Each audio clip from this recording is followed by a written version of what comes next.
Saya ini pengagum teori ikhlas. Dilatih bil ilmi, saya ulang lagi, dilatih bil ilmi. Saya ini malu. Malunya tadi, saya mengatakan 1 tambah 1 2, itu meskipun tidak ada yang memberi hadiah, tetap saya katakan 2. Saya mengatakan air itu dingin, tidak ada yang ngasih hadiah, saya akan bilang kalau air itu dingin, kalau api itu panas.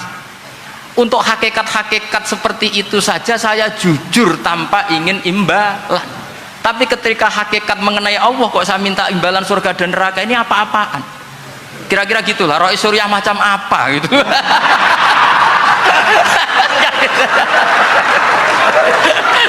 Ya saya kira demikian. Assalamualaikum warahmatullahi wabarakatuh. Waalaikumsalam warahmatullahi wabarakatuh. Alhamdulillah, baru kali ini ada seminar yang dikritik terus sama pemateri itu pendampingnya. Mestinya pembandingnya. Tapi luar biasa para milenial semuanya, Masya Allah, terlihat wajah-wajah surga di majelis ini. Walaupun toh yang hadir tidak semuanya milenial, ada post milenial juga di sini. Ada yang Gus dan juga ada yang Kiai. Kalau Gus biasanya kan masih bisa tolah-toleh, kalau Kiai harus fokus. Tapi yang paling fleksibel di PWNU Jawa Timur, yang paling enak itu adalah beliau, Kiai Haji Agus Ali Mazhuri. Enaknya pripun? Dadi Kiai ya iso, dadi Gus ya iso. Itu posisinya paling enak di antara pengurus-pengurus yang lain. Tepuk tangan untuk beliau, nggak apa-apa. Langsung saya buka pertanyaan. Yang ditanya 2 orang, jangan pendampingnya. Yang ditanya 2 orang. Kalau enggak Gus Baha, Gus Kausar. Saya hitung sampai 10, enggak ada pertanyaan, kita tutup dengan doa. 1, 10. Ada yang 2 mawon nggih, pertanyaannya 2. 1, monggo. Yang perempuan, saya ingin yang perempuan, monggo. Sudah 2, silakan.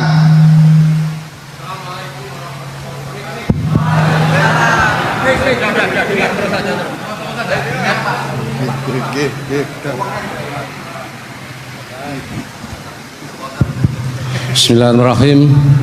Assalamualaikum warahmatullahi wabarakatuh.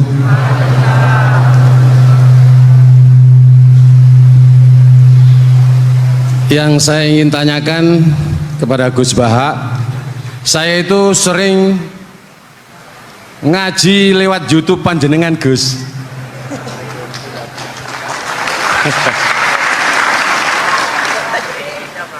Insya Allah ilmu saya tambah walaupun tidak banyak. Yang saya tanyakan, nopo ilmu kula niki barokah? Yang pertama, karena saya ngaji lewat YouTube panjenengan, saya tidak izin. Untuk itu hari ini saya izin panjenengan. Mudah-mudahan ilmu ingkang saya dapat dari panjenengan niku saged barokah niku Gus.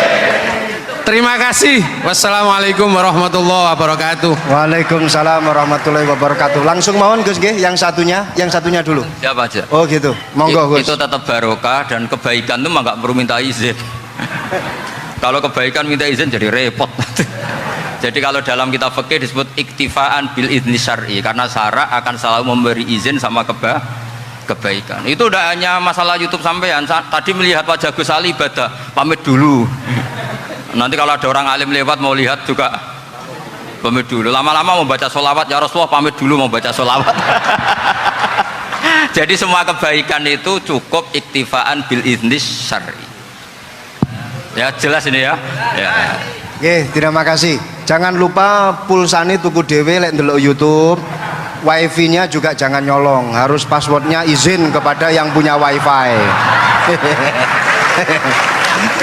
Baru nanti 100% barokah. Mbak yang belakang bisa berdiri, yang mau tanya tadi. Ya, silakan. Bismillahirrahmanirrahim. Assalamualaikum warahmatullahi wabarakatuh. Mohon izin Yai Gus, saya di sini mau tanya, Selain sebagai pelajar santri, saya juga sebagai seorang mahasiswi di salah satu universitas di Surabaya. Yang saya tanyakan sebagai pemuda milenial, kita semua tahu bagaimana keadaan demokrasi negara Indonesia saat ini. Yang saya tanyakan, bentuk dari hubul waton minal iman. Hubul waton di sini, bolehkah saya sebagai seorang mahasiswi menyuarakan pendapat saya, berjuang bentuk ijtihad demi keadilan berupa demonstrasi?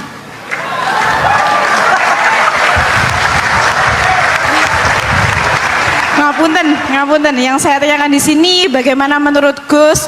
Apakah saya melakukan demonstrasi ini sudah baik atau sangat baik atau mungkin perlu dikaji kembali? Terima kasih. Wassalamualaikum warahmatullahi wabarakatuh. Hubungan antara demonstrasi dan hubbul wadon minal iman. Hah?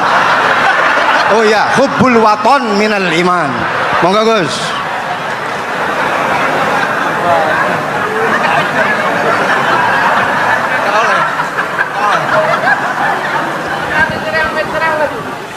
Ini benar-benar ahli aku. Begini kan, demonstrasi itu kan makna pokoknya itu kan apa? Memperlihatkan. Makanya demonstrasi kekuatan maknanya ya show, ya, memperlihatkan satu apa? Kekuatan. Sehingga kalau dalam Islam itu ya fleksibel, asal itu tidak merugikan orang lain, tidak anarkis, tidak mandorot bagi kelompok lain, tentu boleh. Bahkan kalau tidak menyuarakan suara kita, tentu dengan cara-cara yang tetap islami ya, itu malah kita disalahkan karena berarti tidak ikut bertanggung jawab terhadap proses bernegara. Tapi tentu disuarakan secara konstitusional dan secara baik. Kemarin pas demo di Jogja yang ramai itu masalah rancangan KUHP, itu rektor UI juga ketemu saya, pamit Gus mau demo aja. Ya tapi yang baik dan sopan kan. Karena begini ya, di Quran itu ada ayat walau la daf'u nasa ba'dahum bi ba'dil fasadatil ard. Jadi kekuatan manapun itu harus dikontrol. Tentu kontrol itu macam-macam. Tapi tentu saya ulang lagi, jangan anarkis, jangan melakukan sesuatu yang kontraproduktif. Jadi menurut saya pernah ditanya, Gus kalau pemerintah itu didukung 90% rakyatnya bagus enggak? Ya bagus, berarti presidennya hebat, didukung mayoritas rakyat. Kalau hanya 55 ya bagus, presidennya biar tahu, biar hati-hati karena dipilih separuh lebih sedikit gitu. Lah kok bagus semua? Ya emang harapan kita sama Allah semuanya baik semua, kata saya gitu. Jadi susahnya apa sih kita melihat sesuatu itu, asal agama ini kan gampang, asal tidak maksiat itu baik. Asal gak maksiat itu baik. Ma khuyyira Rasulullah baina amrayni ilakhtara aisarahuma malam yakun isman.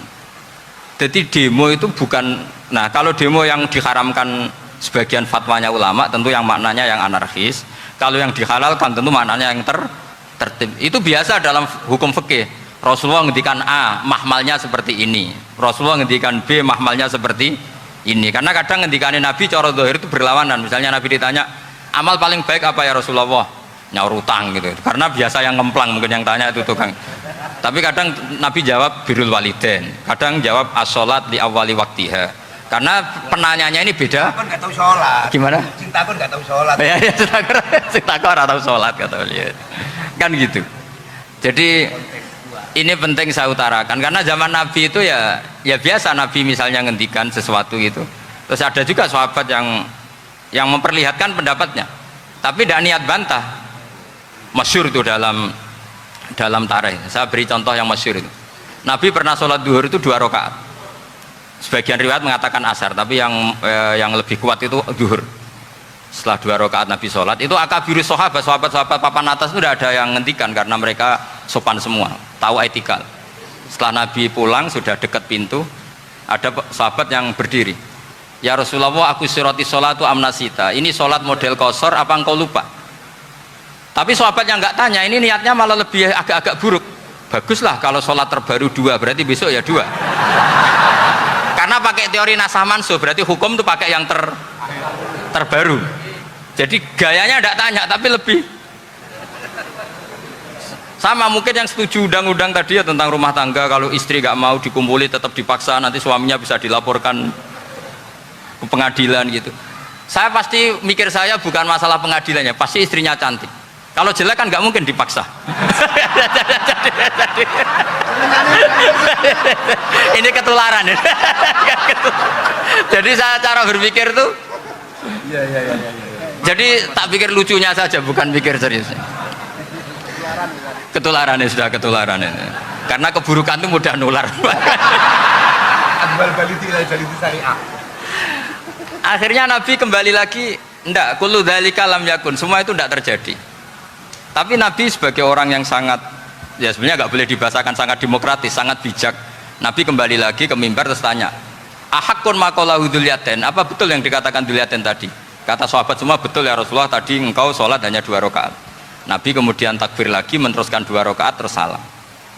Artinya kalau demonstrasi itu dengan makna mengutarakan pendapat dengan cara yang dijamin konstitusi, ya itu kan normal-normal saja, nggak ada masalah. Saya pernah dari bapak itu ada pertanyaan yang benar-benar mengusik saya. Ada orang miskin datang ke bapak, Pak Yai, jadi wong melarat itu ra enak. Sajane ya wis suwe dadi wong melarat ra enak. Itu pas Ramadan. Kenapa kata bapak? Bapak saya itu teman akrabnya Gus Ali, itu senengannya ya guyon, mau meninggal aja masih guyon. Bapak itu guyon terus. Kenapa aja? Sudah puasa nggak makan, buruh orang, macul itu kan berat. Mau istirahat nggak boleh karena buruh orang. Enak jadi wong sugih puasa diam di rumah gini-gini terus kata bapak saya gini, enak wong larat jadi wong sugih nak puasa berat kok sakit ya, esok mangan pecel, awan rawon, enggak sore sidik sate, jadi yang harus ditinggalkan itu banyak. Nak sampean kan biasa meninggalkan itu semua. Semenjak itu dia, oh iya nak ngono podo-podo abot. Jadi hasutnya pada orang kaya terus nggak ada. Nah ini pentingnya ilmu, jadi pentingnya pendamping tadi itu. Setelah diberi jelasan, oh maturun ternyata podo-podo abot gitu. Dia nggak tahu susahnya jadi orang kaya. Ya sama seperti tadi, ya saya puasa, kerja gini-gini, bojo sitok elek, terus jadi yang bojone 4 cantik semua abot aku. Karena harus ninggalkan 4 yang cantik tadi, yang bisa menghidupkan tadi itu. Itu kan juga demonstrasi, artinya mengutarakan apa yang. Jadi itu saya pikir seperti itu. Ya ini pokoknya gitu aja ya. Assalamualaikum warahmatullahi wabarakatuh.